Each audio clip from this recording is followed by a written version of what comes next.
നമസ്കാരം.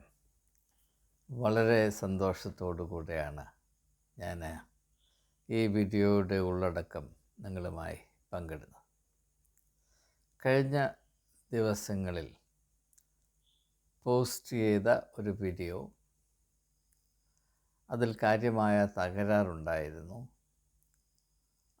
അത് ചെയ്യാനായി ഞാൻ ഉപയോഗിച്ച മൈക്രോഫോൺ കേടായിപ്പോയിരുന്നു. പെട്ടെന്ന് കേടായിപ്പോയി.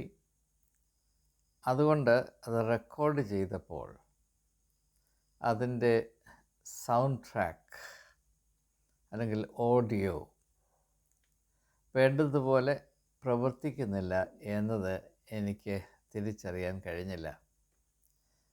എൻ്റെ സാധാരണ രീതി, ഒരു വീഡിയോ റെക്കോർഡ് ചെയ്താൽ ഉടനെ അത് ഷെഡ്യൂൾ ചെയ്യുക, അല്ലെങ്കിൽ അപ്ലോഡ് ചെയ്യുക. അപ്ലോഡ് ചെയ്തിട്ട് ഒന്നുകിൽ അന്നേരം തന്നെ റിലീസ് ചെയ്യുക, അല്ലെങ്കിൽ ഷെഡ്യൂൾ ചെയ്യുക. ഒരു ദിവസം 4ഉം 5ഉം ചിലപ്പോൾ 7ഉം 8ഉം വീഡിയോകളൊക്കെ ചെയ്യുന്നത് കൊണ്ട് എനിക്ക് സാങ്കേതികമായ യാതൊരു അറിവുമില്ലാത്തത് കൊണ്ടാണ് ഇത്രയും കൂടുതൽ വീഡിയോ ചെയ്യാൻ ഒക്കുന്നത് എന്നത് ഒരു വിരോധാഭാസം തന്നെയാണ്. അപ്പോൾ ഇങ്ങനെയുള്ള വിശദാംശങ്ങളിൽ ശ്രദ്ധ ചെലുത്തുവാൻ എനിക്ക് സമയമില്ല എന്നത് മാത്രമല്ല, സമയമുണ്ട്, വേണമെങ്കിൽ സമയമുണ്ട്.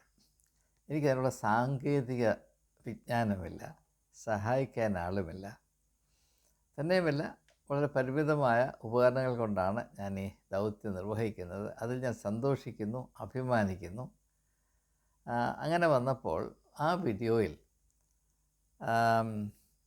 ഓഡിയോ പലയിടത്തും കേൾക്കാൻ വയ്യാത്ത വിധത്തിൽ നേരിയതായിപ്പോയി എന്നതൊരു യാഥാർത്ഥ്യമാണ്. ഞാൻ അതിന് ഏവരോടും ക്ഷമ ചോദിക്കുന്നു. എന്നാൽ ക്ഷമ ചോദിക്കേണ്ട ആവശ്യമില്ല, കാരണം ഞാനൊരു തെറ്റ് ചെയ്തതല്ല, ഒരബദ്ധം പറ്റിപ്പോയതാണ്. തെറ്റ് ചെയ്യുക എന്ന് പറഞ്ഞാൽ നിങ്ങളെ മനഃപൂർവ്വം ശല്യം ചെയ്യുന്നതിന് വേണ്ടി കേടായ ഒരു മൈക്രോഫോൺ തന്നെ തിരഞ്ഞെടുത്ത് നിങ്ങളെ ബുദ്ധിമുട്ടിക്കുക എന്ന ഒരു ലക്ഷ്യത്തിൽ അങ്ങനെ ചെയ്തു. അപ്പോൾ അവിടെ തന്നെ ഇംഗ്ലീഷിൽ ഡെലിബറേറ്റ് മാലിസ് എന്ന് പറയും. Deliberate malice as against unwitting or unintended mistake. ഇത് വളരെ വ്യത്യാസം വലുതാണ് എന്ന് നിങ്ങൾക്കറിയാം. അപ്പോൾ അതൊന്നുമല്ല ഞാൻ നിങ്ങളുമായി എനിക്ക് ഇത്രമാത്രം സന്തോഷമുണ്ടാക്കുവാനും ആ സന്തോഷത്തിൻ്റെ കാരണവും അതിൻ്റെ നന്മയും നിങ്ങളുമായി അല്പം ഒന്ന് പങ്കിടുവാനും എൻ്റെ മനസ്സ് വളരെയധികം ആഗ്രഹിച്ചത് കൊണ്ടാണ് ഇപ്രകാരം മുതിരുന്നത്. ഇത് ഇന്നലെ ചെയ്യണമെന്ന് വിചാരിച്ചു, മിനിഞ്ഞാന്ന് ചെയ്യണമെന്ന് വിചാരിച്ചു. എന്നാൽ വേണ്ട, ഇത് കൂടുതൽ വ്യക്തിപരമായി പോകുമോ എന്ന ഭയം കൊണ്ട്, മാത്രമല്ല മറ്റനേക വിഷയങ്ങൾ കൈകാര്യം ചെയ്യേണ്ട ആവശ്യം പ്രത്യേകിച്ച് ഈ അടുത്ത ദിവസങ്ങളിൽ ഉണ്ടായിരുന്നത് കൊണ്ടും വ്യക്തിപരമായ കാര്യങ്ങൾ മാറ്റിവെച്ച് പൊതുവായ വിഷയങ്ങൾ കൈകാര്യം ചെയ്യുന്നതാണ് ഉത്തമം എന്ന തോന്നലുണ്ടായത് കൊണ്ടാണ് ഞാൻ ഇത് ചെയ്യാൻ വൈകിയത്. എന്നെ വളരെയധികം സന്തോഷിപ്പിച്ച ഒരു കാര്യം എന്താണ്, ഈ വീഡിയോയുടെ, അതായത് ഓഡിയോ തീരെ മോശമായിരുന്ന വീഡിയോയിൽ ഞാൻ ഒരു ഡാനിഷ് ഫിലോസഫറെ റെഫർ ചെയ്തു. അദ്ദേഹത്തിൻ്റെ പേര് പറഞ്ഞു വന്നപ്പോൾ ഓഡിയോ തീരെ അങ്ങ് ഇല്ലാതെയായി. അതുകൊണ്ട് ഞാൻ ഇന്നലെ മിനിഞ്ഞാന്ന് ആ വീഡിയോ ഒന്ന് കണ്ടപ്പോൾ എനിക്ക് മനസ്സിലായി അവിടെ ഓഡിയോ അല്പം പോലും തന്നെയില്ല. പക്ഷെ അതുമല്ല എനിക്ക് ചൂണ്ടിക്കാണിക്കാനുള്ളത്. ആ വീഡിയോ കണ്ട ഒരു സുഹൃത്ത്, അദ്ദേഹത്തെ ഞാൻ വാസ്തവത്തിൽ വളരെയധികം വിലമതിക്കുന്നു. എൻ്റെ ജീവിതത്തിൻ്റെ സ്വകാര്യ സന്തോഷമായി ഇളയ സുഹൃത്തിനെ, യുവാവിനെ ഞാൻ വിലമതിക്കുന്നു. ഞാനതിൽ സന്തോഷിക്കുന്നു. അദ്ദേഹം പ്രതികരിച്ചപ്പോൾ ഇപ്രകാരം എഴുതിയിരുന്നു: താങ്കൾ പരാമർശിച്ച ആ ഫിലോസഫറുടെ പേര് ഒന്ന് പറയാമോ? ആ പേര് പിടികിട്ടിയില്ല. പേര് പറയാൻ ലഭിച്ചാൽ അദ്ദേഹത്തിൻ്റെ കൃതികൾ വായിക്കുവാൻ എനിക്ക് താല്പര്യമുണ്ട്. കൂടുതലായി മനസ്സിലാക്കാൻ ഞാൻ ആഗ്രഹിക്കുന്നു. ഈ പ്രതികരണം കണ്ടപ്പോൾ സുഹൃത്തുക്കളെ, എനിക്ക് അതീവ സന്തോഷമുണ്ടായി. കാരണം ഇത് തന്നെയാണ് നമ്മുടെ ഇടയിൽ വർദ്ധിച്ചു വരേണ്ടത്. കേരളത്തിൽ മാത്രമല്ല, ഭാരതത്തിൽ പൊതുവെ നിലവിലിരിക്കുന്ന ഒരു വലിയ തെറ്റിദ്ധാരണ, വളരെയധികം നഷ്ടം വരുത്തുന്ന തെറ്റിദ്ധാരണ, വായിക്കുക, പഠിക്കുക എന്നത് പരീക്ഷ എഴുതുവാനും പരീക്ഷ എഴുതി ജയിക്കുന്നത് ജോലി കിട്ടാനുമാണ്. അതുകൊണ്ട് ജോലി കിട്ടി മാസ ശമ്പളമൊക്കെ നിശ്ചയിക്കപ്പെട്ട് കഴിയുമ്പോൾ പിന്നെ വായിക്കേണ്ട ആവശ്യമില്ല, പിന്നെ വളരേണ്ട ആവശ്യമില്ല, ആശയങ്ങൾ പിന്നെ അനാവശ്യമാണ്, അധികപ്പറ്റാണ് എന്നുള്ള വളരെ വളരെ ദുഃഖകരമായ, നിരാശാജനകമായ, നമുക്ക് വലിയ നഷ്ടം വരുത്തുന്നതായ ഒരു ധാരണ നമ്മുടെ സമൂഹത്തിൽ വളരെയധികം വർദ്ധിച്ചിട്ടുണ്ട്. ഇത് എക്കാലത്തും എന്നെ നന്നേ അലട്ടിയിട്ടുള്ളൊരു യാഥാർത്ഥ്യമാണ്. കാരണം എൻ്റെ കാഴ്ചപ്പാടിൽ, എൻ്റെ ചിന്തയിൽ, എൻ്റെ വിഭാവനയിൽ സൂര്യനെ പോലെ ശോഭിച്ചു നിൽക്കുന്ന, ജ്വലിച്ച് നിൽക്കുന്ന, ദീപ്തമായി സ്ഥിതി ചെയ്യുന്ന ഒരു സങ്കല്പമുണ്ട്. അത് മനുഷ്യത്വം എന്നുള്ളതാണ്. മനുഷ്യത്വം. നിങ്ങൾക്ക് എൻ്റെ ആശയങ്ങളെ മനസ്സിലാക്കാൻ താല്പര്യമുണ്ടെങ്കിൽ വളരെ വ്യക്തതയോടെ മനസ്സിലാക്കേണ്ട 2 പദങ്ങൾ ഞാൻ പറയാം. 1 മനുഷ്യത്വം, 2 വ്യക്തിത്വം. ഏതാണ്ട് 3 ദിവസത്തിന് മുൻപ് CSI സഭയിലുള്ള ഒരു പുരോഹിതൻ, എനിക്ക് അദ്ദേഹത്തോട് വലിയ താല്പര്യമാണ്. അദ്ദേഹത്തിൻ്റെ പേര് ഞാൻ വെളിപ്പെടുത്തുന്നില്ല. ഞാൻ ആരെയും മനഃപൂർവ്വം അബദ്ധത്തിൽ, പ്രയാസത്തിൽ അല്ലെങ്കിൽ കുഴിയിൽ കൊണ്ട് ചാടിക്കാൻ താല്പര്യമില്ലാത്ത ആളാണ്, നിങ്ങൾക്കറിയാം. ഞാൻ അദ്ദേഹത്തിൻ്റെ പേര് വെളിപ്പെടുത്തുന്നില്ല. അദ്ദേഹം എന്നെ വിളിച്ചിട്ട് ഒരു 40 മിനിറ്റ് എന്നോട് സംസാരിച്ചു. അതിൽ അദ്ദേഹം ഏറ്റവും വ്യക്തമായും സന്തോഷത്തോടെയും ഊന്നലോടും കൂടെ പറഞ്ഞത്, താങ്കളുടെ ആശയങ്ങളിൽ, വേദപുസ്തകപരമായ വെളിപ്പെടുത്തലുകളിൽ എന്നെ ഏറ്റവും ആകർഷിക്കുന്നത് വ്യക്തിത്വത്തിന് കൊടുക്കുന്ന ഊന്നലാണ്. ഇത് കേട്ടപ്പോൾ എനിക്ക് വലിയ സന്തോഷം തോന്നി. കാരണം ഞാൻ ഇങ്ങനെ എല്ലാവരുമായി പങ്കിടുന്ന വീഡിയോകൾ വളരെ ശ്രദ്ധയോടെയാണല്ലോ എൻ്റെ സഹോദരി സഹോദരങ്ങൾ കാണുന്നത്. അവരിൽ അന്വേഷണ ബുദ്ധിയുണ്ടല്ലോ. അവർ നിസ്സംഗതയിലല്ല, പിന്നെയോ ഒരു ആവേശഭരിതമായ അവസ്ഥയിലാണ് ഈ വീഡിയോകൾ കാണുകയും അതിൻ്റെ ഉള്ളടക്കവുമായി അവരുടെ ഉള്ളിൽ ബന്ധം സ്ഥാപിക്കാൻ ശ്രമിക്കുകയും ചെയ്യുന്നത് എന്നുള്ളത് എന്നെ സംബന്ധിച്ചിടത്തോളം വലിയ വലിയ വലിയ ഒരു സന്തോഷം തന്നെയാണ്. ആ സന്തോഷം എന്തിനോട് ഉപമിക്കേണ്ടു എന്നെനിക്കറിഞ്ഞുകൂടാ. അപ്പോൾ അത് എൻ്റെ കാഴ്ചപ്പാടിൻ്റെ, എൻ്റെ ജീവിത അല്ലെങ്കിൽ ലോക ദർശനത്തിൻ്റെ ഒരു സുപ്രധാന ഭാഗം തന്നെയാണ് വ്യക്തിത്വം.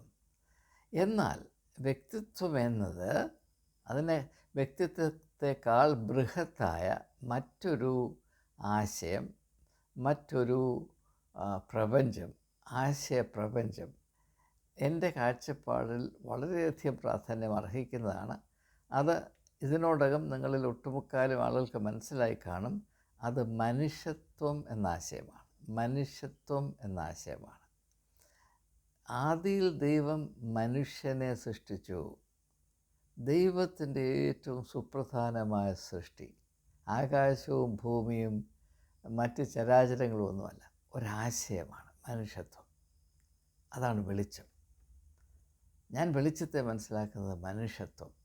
മനുഷ്യത്വം അതിൻ്റെ പൂർണ്ണതയിൽ, അതിൻ്റെ പരിശുദ്ധിയിൽ, അതിൻ്റെ ദൈവികമായ അളവിൽ എത്തിച്ചേരുമ്പോൾ സംജാതമാകുന്ന അവസ്ഥയ്ക്ക് ഒറ്റ വാക്കേ നമുക്ക് പറയാൻ കഴിയുകയുള്ളൂ. അതാണ് വെളിച്ചം. വെളിച്ചമുണ്ടാകട്ടെ, വെളിച്ചമുണ്ടാകട്ടെ. അതുകൊണ്ടാണ് യേശു പറയുന്നത്, നിങ്ങൾ ഓരോരുത്തരും ലോകത്തിൻ്റെ വെളിച്ചമാകണം. ഈ ഒരു നിയോഗം ക്രിസ്ത്യാനികൾക്കുള്ള സ്വകാര്യ സ്വത്തല്ല, മനുഷ്യകുലത്തിലെ എല്ലാ അംഗങ്ങൾക്കുമുള്ളതാണ്. അതുകൊണ്ടാണ് യേശുവിൻ്റെ കാഴ്ചപ്പാടിൽ ജാതി മത ലിംഗഭേദം ഒരിക്കലും കടന്നു വരുവാൻ ഇടമില്ലാത്തത്. പക്ഷേ എന്തുകൊണ്ടോ ക്രിസ്ത്യാനികൾ അത് കയ്യിലെടുത്ത് അവരുടെ പീറത്തരം കൊണ്ട് അല്പത്തരം കൊണ്ട് അത് വികൃതമാക്കി. അത് മറ്റൊരു ദുരന്തമാണ്. അതിലേക്ക് ഞാനിപ്പോൾ ശ്രദ്ധ തിരിക്കുവാൻ താല്പര്യപ്പെടുന്നില്ല. അപ്പോൾ രണ്ടാശയങ്ങൾ, വ്യക്തിത്വം, മനുഷ്യത്വം അല്ലെങ്കിൽ മാനവികത. അത് ഞാൻ കൂടുതലായി ഇതിനെപ്പറ്റി പറഞ്ഞാൽ സമയം പോകും എന്നതുകൊണ്ട് ഞാൻ ഈ കഴിഞ്ഞ ദിവസം നിങ്ങളുമായി പങ്കിട്ട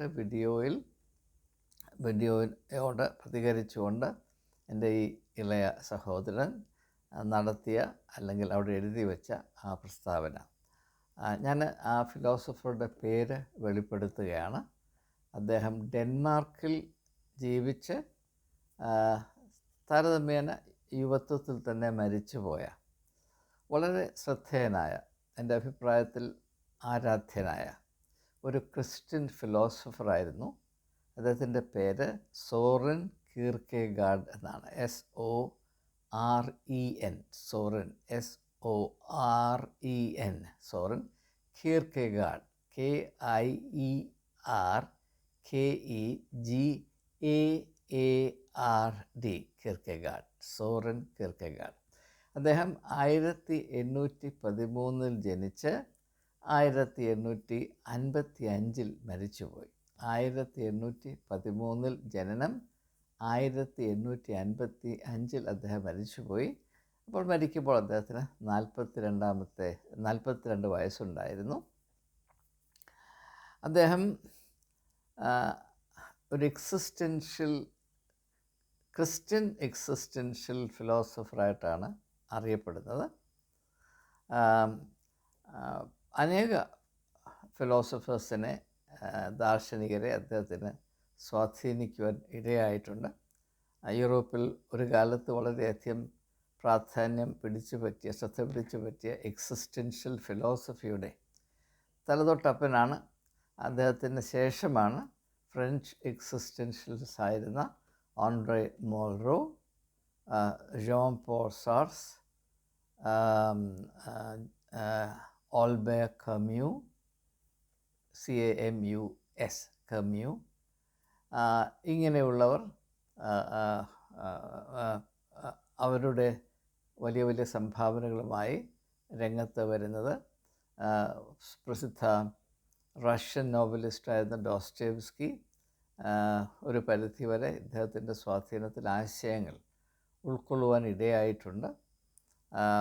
ജർമ്മൻ ഫിലോസഫേഴ്സ് ഇദ്ദേഹത്തിൻ്റെ ചിന്താഗതികളെ വളരെ ശ്രദ്ധയോടെ നോക്കിയിരുന്നു. എന്നെ സംബന്ധിച്ചിടത്തോളം ഞാൻ ഇദ്ദേഹത്തിൻ്റെ സോറൻ കീർക്കെഗാഡിനെ ഒരു ഫിലോസഫറായിട്ടല്ല കണ്ടിട്ടുള്ളത്. അദ്ദേഹം ഫിലോസഫറാണ്, അല്ലെന്നല്ല ഞാനീ പറയുന്നത്. പക്ഷേ എനിക്ക് അദ്ദേഹത്തിൽ നിന്ന് ലഭിച്ച അനുഗ്രഹം എന്താണെന്ന് ചോദിച്ചാൽ,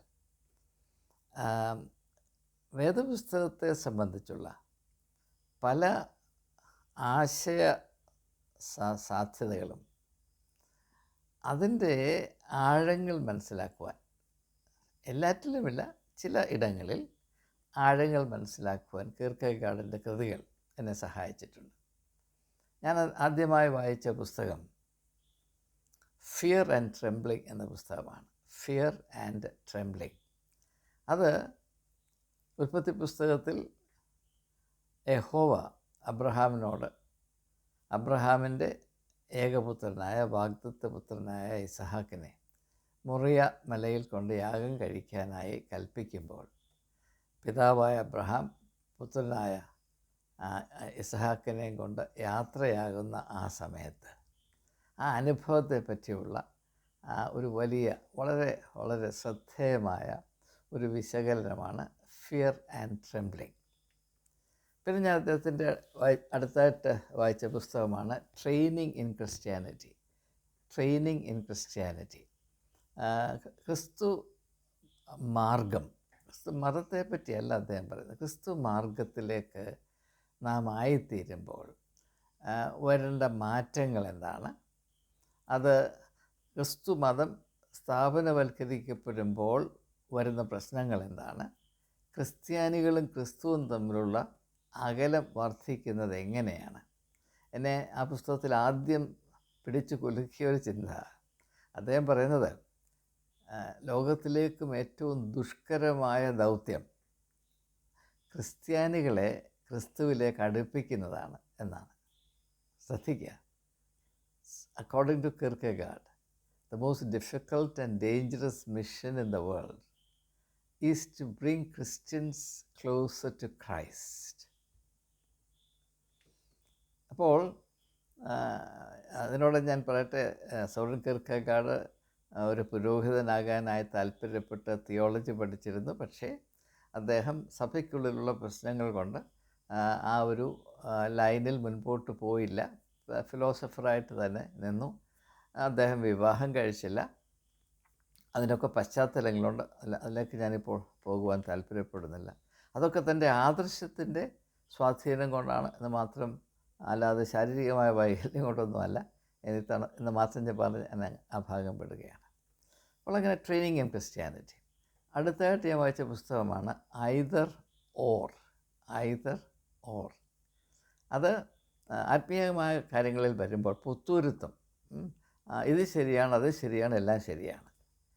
കിർക്കെഗാർഡ് പറയുന്നത് ചില കാര്യങ്ങളിൽ വരുമ്പോൾ ഒന്നിൽ ഇത് അല്ലെങ്കിൽ മറ്റേത്. ഈശ്വരന് പറയില്ലേ, നിങ്ങൾക്ക് 2 യജമാനന്മാരെ സേവിപ്പാൻ കഴിയുകയില്ല.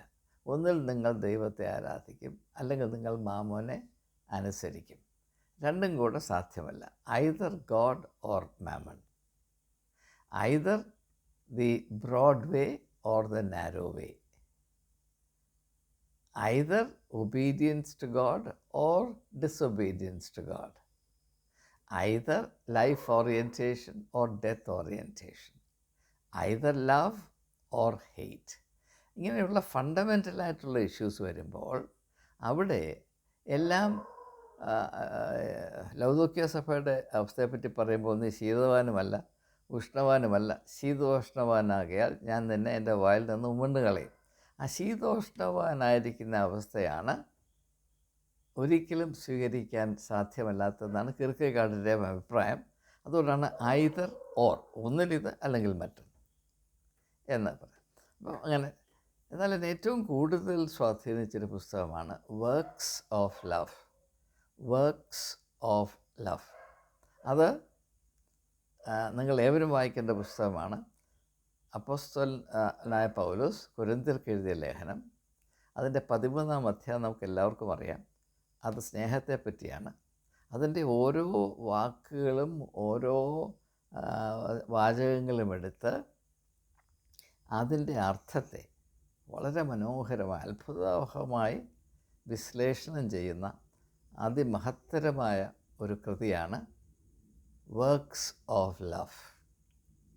അപ്പോൾ ഞാൻ ഇത് വായിക്കാൻ പ്രത്യേകിച്ച് താല്പര്യത്തോടെ വായിക്കാൻ കാര്യം, ഒരു സമയത്ത് ഭൗതികമായ സ്നേഹവും, അതായത് കവികൾ പാടിപ്പുകഴ്ത്തുന്ന സ്നേഹവും ആത്മീയമായ സ്നേഹവും തമ്മിലുള്ള വ്യത്യാസം എന്താണെന്ന് ഞാൻ അന്വേഷിച്ച് നടന്നപ്പോൾ വായിച്ച അനേക കൃതികളുണ്ട്.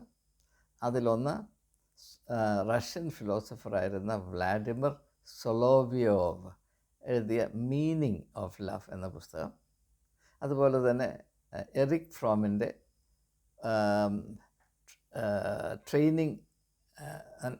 ദി ആർട്ട് ഓഫ് ലവിങ് എന്ന പുസ്തകം. പിന്നെ ദ മീനിങ് ഓഫ് ലവ്, അത് ഓതറിൻ്റെ പേരിൻ്റെ മനസ്സിൽ വരുന്നില്ല. പിന്നെ കിർക്കെഗാർഡിൻ്റെ ദ വർക്ക്സ് ഓഫ് ലവ്. അവിടെ കിർക്കെഗാർഡ് പറയുന്നൊരു പ്രധാനപ്പെട്ട കാര്യം, ഈ സ്നേഹം എന്നതൊരു വികാരമല്ല. എനിക്ക് ഇന്ന ആളിനോട് സ്നേഹമുണ്ട്, എൻ്റെ അയൽക്കാരനോട് സ്നേഹമുണ്ട്. ഇപ്പോൾ ന്യായശാസ്ത്രി അയൽക്കാരനെ സ്നേഹിക്കണമെന്നറിയാം, അതൊരു വികാരം മാത്രമാണ്. യേശു പറയുന്നു ആ വികാരം കൊണ്ട് ഒന്നും ആയില്ല, അത് പ്രവൃത്തിയിൽ വരുമ്പോൾ മാത്രമാണ് സ്നേഹമാകുന്നത്. എവിടെ സ്നേഹമുണ്ടോ അവിടെയെല്ലാം സ്നേഹത്തെ പ്രകടിപ്പിക്കുന്ന പ്രവൃത്തികളുണ്ടായിരിക്കും. Love longs to express itself through work. അതുകൊണ്ടാണ് യേശു പറയുന്നു, മനുഷ്യപുത്രൻ ശുശ്രൂഷ ചെയ്യിപ്പാനല്ല, ശുശ്രൂഷ ചെയ്യുവാനും അനേകർക്ക് വേണ്ടി തന്നെ മറുവിലയായി കൊടുക്കാൻ.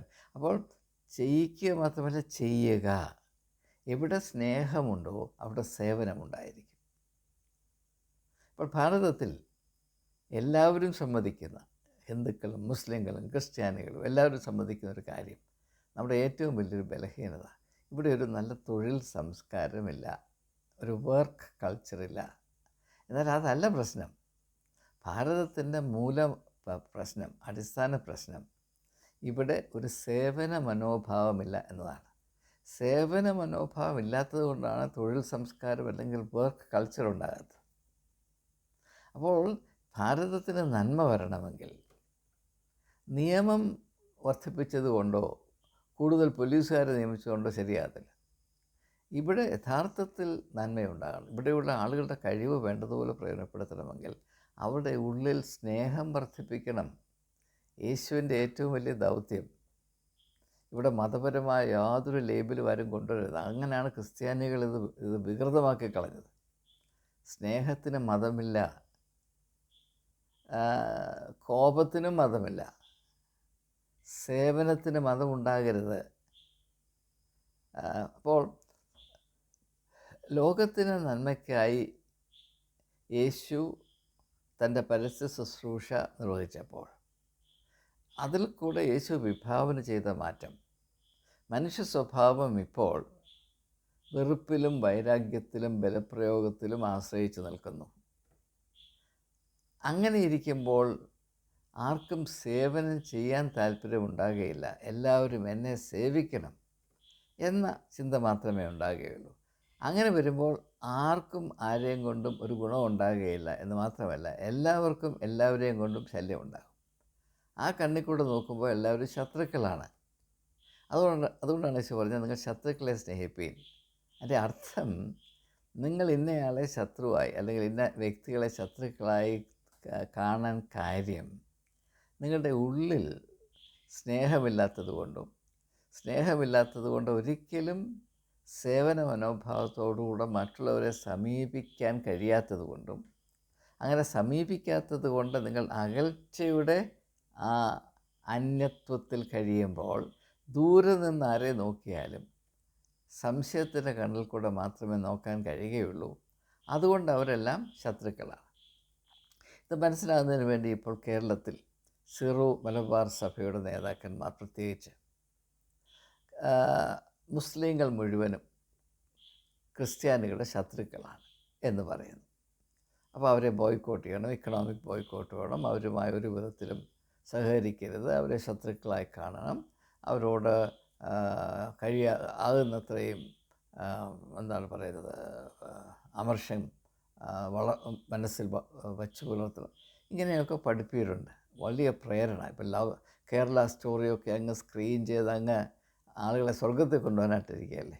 എൻ്റെ കാര്യം എന്താണ്? അകൽച്ചയാണ്. എന്തുകൊണ്ടാണ് അകൽച്ച വരുന്നത്? സ്നേഹരാഹിത്യമാണ്. സ്നേഹരാഹിത്യത്തിൻ്റെ പ്രവർത്തന സ്വഭാവമാണ് അകൽച്ച. സ്നേഹമുള്ളവൻ അടുപ്പം. അതുകൊണ്ടാണ് യേശു പറയുന്നത്, നിങ്ങൾ എന്നിൽ വസിപ്പീൻ, ഞാൻ നിങ്ങളിൽ വസിക്കാം. നിങ്ങൾ സൽഗുണപൂർണരായിട്ടല്ല അത് സാധിക്കുന്നത്. യേശു സ്നേഹത്തിൻ്റെ ഉറവിടമായിട്ടാണ്. സ്നേഹത്തിന് മാത്രമേ പറയാൻ കഴിയുകയുള്ളൂ, എന്നിൽ വസിപ്പീൻ, ഞാൻ നിങ്ങളിലും വസിക്കാം. ഇത് വളരെ പ്രധാനപ്പെട്ട ചിന്തകളാണ്. ഇതൊക്കെയും കീർക്കെഗാഡ് എന്നിൽ ഉണർത്തിയ ചിന്തകളാണെന്ന് ഈ സമയത്ത് ഞാൻ സൂചിപ്പിച്ചുകൊള്ളട്ടെ. അപ്പോൾ വർക്ക്സ് ഓഫ് ലവ് അത് അതിമനോഹരമാണ്.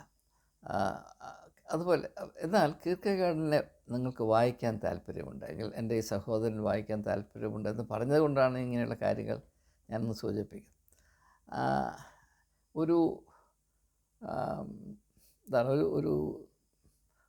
ഒരു വാർണിംഗ് എന്ന നിലയിൽ നിങ്ങൾ ആദ്യം കീർക്കെഗാഡിനെ വായിക്കുമ്പോൾ വളരെ കട്ടിയാണെന്ന് തോന്നും.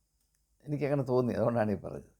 ഞാൻ കീർക്കെഗാഡിനെ ആദ്യം വായിച്ചത് ഒരു 45-50 വർഷങ്ങൾക്ക് മുൻപ്, നൂറ്റാണ്ടുകൾക്ക് മുൻപാണ്. അപ്പോൾ എനിക്ക് അദ്ദേഹത്തിൻ്റെ സ്റ്റൈൽ വളരെ കട്ടിയാണെന്ന് തോന്നി. പക്ഷേ കീർക്കെഗാഡിൻ്റെ സ്റ്റൈൽ കട്ടിയല്ല, വാസ്തവത്തിൽ അത് പ്രത്യേകതയുള്ള യുണീക്ക് സ്റ്റൈലാണ്. ഒരു ഉദാഹരണം പറയാം. മത്തായിയുടെ സുവിശേഷം 10-ാം അധ്യായത്തിൽ എനിക്കൊന്ന് 16-ാമത്തെ വാക്യം യേശു പറയുന്നു, പോകുവിൻ, ചെന്നായ്ക്കളുടെ നടുവിൽ കുഞ്ഞാടുകളെ പോലെ ഞാൻ നിങ്ങളെ അയക്കുന്നു. അതുകൊണ്ട് പാമ്പിനെ പോലെ ബുദ്ധിയുള്ളവരും പ്രാവിനെ പോലെ നിഷ്കളങ്കരുമായിരിപ്പീൻ. Be as innocent as the dove but as subtle as the serpent. അപ്പോൾ ഇതിനെപ്പറ്റി കീർക്കെഗാഡ് എന്താണ് എഴുതിയിരിക്കുന്നത്? പറയുന്നത്, ഈ ഒരു പഠിപ്പീരിൻ്റെ ഉദ്ദേശം, അദ്ദേഹത്തിൻ്റെ വാക്കുകൾ ഞാൻ ഉദ്ധരിച്ചുകൊണ്ട് പറയാം, ഓർമ്മയിൽ നിന്ന്. അദ്ദേഹം പറയുന്നത്, യേശുവിൻ്റെ അഭിപ്രായത്തിൽ an understanding of evil should not become an understanding with evil. ഇതാണ് അദ്ദേഹത്തിൻ്റെ ടിപ്പിക്കൽ സ്റ്റൈൽ. ഇങ്ങനെയാണ്. ഇത് നിങ്ങൾക്ക് മനസ്സിലാക്കാൻ കഴിയുമെങ്കിൽ കീർക്കെഗാഡ് നിങ്ങൾക്ക് മനസ്സിലാക്കാൻ കഴിയും. An understanding of evil should not become an understanding with evil. അതിൻ്റെ അർത്ഥം എന്താണ്? അണ്ടർസ്റ്റാൻഡിങ് ഓഫ് ഈവിൾ എന്ന് പറഞ്ഞാൽ തിന്മയുടെ സ്വഭാവത്തെ മനസ്സിലാക്കാൻ നിങ്ങൾ ശ്രമിക്കുന്നു. അത് കൂടുതൽ കൂടുതൽ മനസ്സിലായി വരുമ്പോൾ എന്ത് സംഭവിക്കുന്നു? It becomes an understanding with evil. അതുമായിട്ടൊരു സഖിത്വം, ഒരു കൂട്ടുപിടിക്കലുണ്ടാകും. ആൻ അണ്ടർസ്റ്റാൻഡിങ് വിത്ത്, നമുക്ക് ഒരുമിച്ച് പ്രവർത്തിച്ച് കളയാം. അതാണ് അണ്ടർസ്റ്റാൻഡിങ് വിത്ത്. ഇപ്പം നിങ്ങൾ 2-3 പേര് കൂടി ഒരു സംരംഭത്തിന് പോകുന്നു. അപ്പോൾ അതിനെപ്പറ്റി നിങ്ങൾ ആദ്യമായി ചർച്ച നടത്തി, ഇങ്ങനെയൊക്കെയാണ് നമുക്ക് ചെയ്യേണ്ടത്. നമ്മൾ സഹകരിച്ച് നമ്മുടെ കഴിവുകളൊക്കെ, നിൻ്റെ കഴിവിതാണ്, എൻ്റെ കഴിവിതാണ്, മറ്റേയാളുടെ കഴിവിതാണ്, ഇതെല്ലാം കൂടെ വെച്ച് നമുക്ക് എങ്ങനെയാണ് അതാണ് അണ്ടർസ്റ്റാൻഡിങ് എമംഗ് യുവർ സെൽഫ്.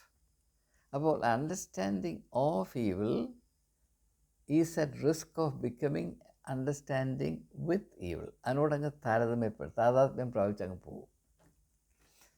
എന്നാലും ഇത് മനസ്സിലാക്കി കഴിയുമ്പോൾ നിങ്ങളുടെ ഉള്ളിൽ സന്തോഷം കൊണ്ട് മധുരമുള്ളതായിത്തീരും. ആശയങ്ങളുടെ ഗുണം ആന്തരികമായ മാധുര്യമാണ്. ഞാൻ ആശയങ്ങളെ, I think of ideas as the honey of the mind. മനസ്സിൻ്റെ തേനാണ് ആശയങ്ങൾ. അവ പ്രാപിക്കുവാൻ ഈ യൂട്യൂബ് സംഗമത്തിലുള്ള എൻ്റെ സഹോദരി സഹോദരങ്ങൾക്ക് താല്പര്യമുണ്ടെന്ന് എനിക്ക് തോന്നുമ്പോൾ ഞാൻ സന്തോഷം കൊണ്ട് എന്നെ തന്നെ മറന്നു പോവുകയാണ്. അതുകൊണ്ട് ഞാൻ എന്തുകൊണ്ട് ഈ ഒരു വീഡിയോ ചെയ്യുന്നുവെന്ന് ചോദിച്ചാൽ, നാം ഒരുമിച്ച് സഞ്ചരിക്കാൻ തുടങ്ങിയിട്ട് ഇപ്പോൾ 1 വർഷം കഴിഞ്ഞു. ചിലരൊക്കെ അടുത്ത കാലത്ത് ചേർന്നവരാണ്, സാരമില്ല. അതുകൊണ്ട് ന്യായമായും നിങ്ങൾക്ക് എന്നെ മനസ്സിലാക്കേണ്ട ആവശ്യമുണ്ട്. എനിക്ക് നിങ്ങളെ മനസ്സിലാക്കേണ്ട ആവശ്യമുണ്ട്. അതുകൊണ്ടാണ് നിങ്ങളുടെ പ്രതികരണങ്ങൾ ഞാൻ വളരെ ബഹുമാനത്തോടെ ശ്രദ്ധിക്കുന്നത്. ഞാൻ എന്തുകൊണ്ട് വേറിട്ട അഭിപ്രായങ്ങൾ അല്ലെങ്കിൽ വേറിട്ട വിധത്തിൽ വചനത്തെ മനസ്സിലാക്കുന്നുവെന്ന് ചോദിച്ചാൽ, എനിക്ക് ആരോടും വ്യക്തിപരമായ വൈരാഗ്യമോ അതൃപ്തിയോ പകയോ ഉണ്ടായിട്ടല്ല. ആശയപരമായി പൊരുത്തപ്പെടാൻ കഴിയാത്തത് കൊണ്ടാണ്. അത് തെറ്റാണോ ശരിയാണോ നിങ്ങൾ തീരുമാനിക്കേണ്ടതാണ്. എന്നാൽ യേശുവിൻ്റെ ആശയങ്ങളെ കൂടുതൽ വ്യക്തമായും ആഴത്തിലും മനസ്സിലാക്കുമ്പോൾ നിലവിലിരിക്കുന്ന അവസ്ഥയെപ്പറ്റി അതൃപ്തി ജനിക്കുകയും ആ അതൃപ്തി മറച്ചു വെക്കാൻ കഴിയാത്ത വിധത്തിൽ ഉള്ളിൽ വളരുകയും ചെയ്യുന്നു എന്നൊരു യാഥാർത്ഥ്യമാണ്. കാരണം എന്താണ്?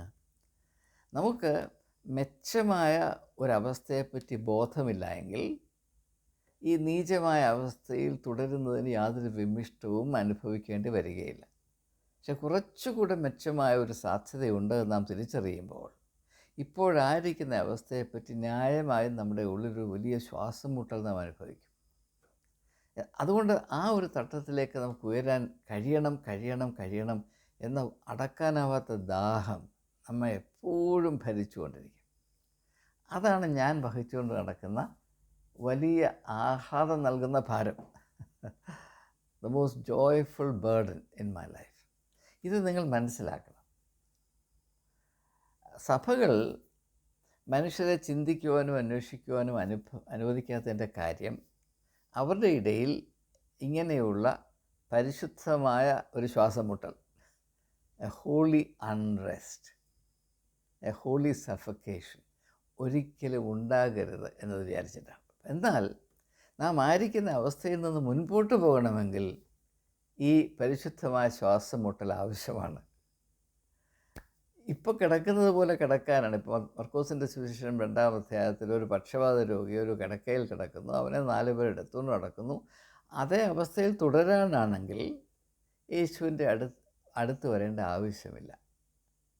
യേശുവിൽ നിന്ന് ഏറ്റവും ദൂരെ മാറി നിൽക്കുന്നതാണ് നല്ലത്. കാരണം അവനോട് സമീപിച്ചു കഴിഞ്ഞാൽ നാം ഇപ്പോഴായിരിക്കുന്ന അവസ്ഥയുടെ പാപ്പരത്വത്തെപ്പറ്റി നമുക്ക് ബോധ്യമുണ്ടാകുകയും, നിക്കോദീമോസിനോട് പറഞ്ഞില്ലേ, നീ വീണ്ടും ജനിക്കണം, ഈ കിടപ്പ് കിടന്നാൽ ശരിയാകത്തില്ല. നമ്മളുടെ അഭിമാനത്തോടും ആവേശത്തോടും പറയും, യേശുവിൻ്റെ അടുത്ത് വന്നവരൊക്കെ രൂപാന്തരപ്പെട്ടു. ഇതിൻ്റെ അർത്ഥം എന്താണ്?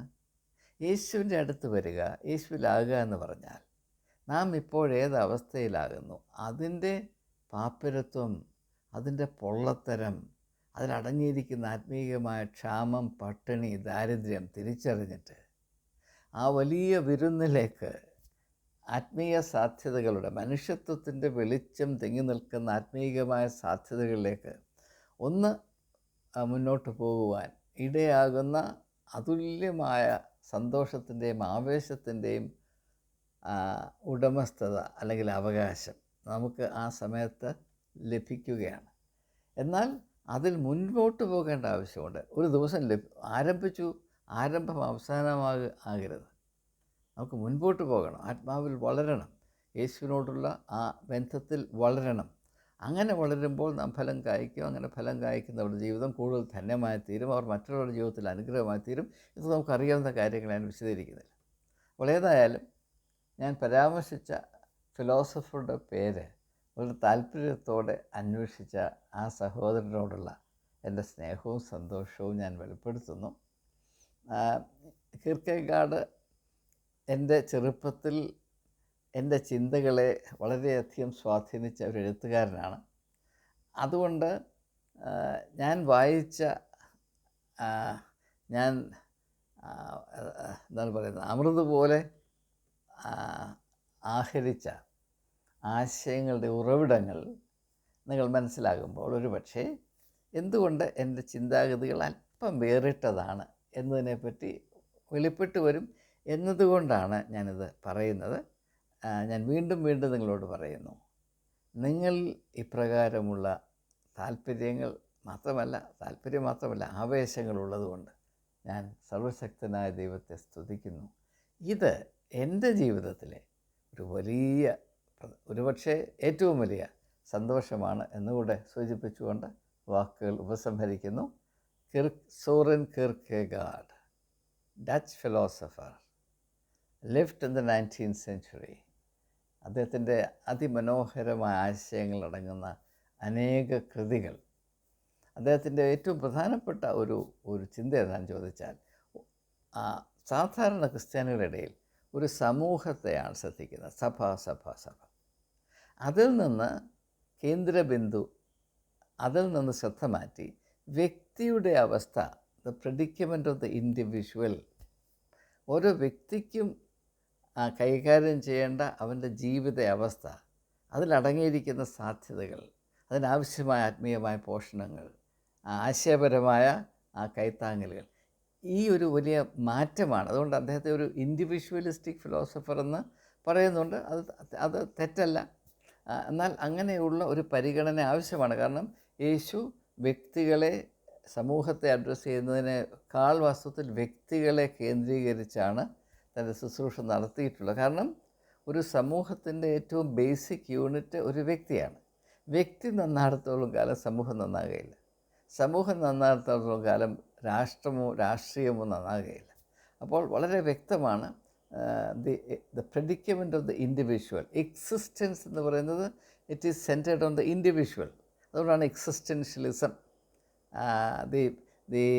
the agony and the struggle, the painful process of becoming an individuation. നമുക്കറിയാം, അത് സൈക്കോളജിയിൽ വരുമ്പോൾ അത് കൂടുതൽ കൈകാര്യം ചെയ്തത് കാൾ യുങ് ആണ്. The painful process of becoming a human being.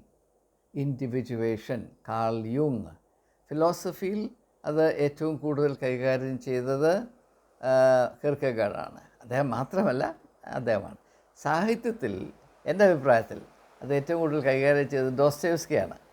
അതുകൊണ്ടാണ് ക്രൈം ആൻഡ് പനിഷ്മെൻറ്റ്, ബ്രദേഴ്സ് കരമാസോവ് അങ്ങനെയുള്ള കൃതികൾ വന്നത്. ഏതായാലും ഞാൻ ദീർഘിപ്പിക്കുന്നില്ല. നിങ്ങൾ ഇങ്ങനെയുള്ള താല്പര്യങ്ങൾ പ്രകടിപ്പിക്കുന്നതിൽ ഒന്നുകൂടെ എൻ്റെ സന്തോഷം അറിയിച്ചുകൊണ്ട് മഴയുടെ ആരവം ഇപ്പോൾ ആരംഭിച്ചിരിക്കുന്നതുകൊണ്ട് വാക്കുകൾ ഉപസംഹരിക്കുന്നു. വീണ്ടും കാണാം.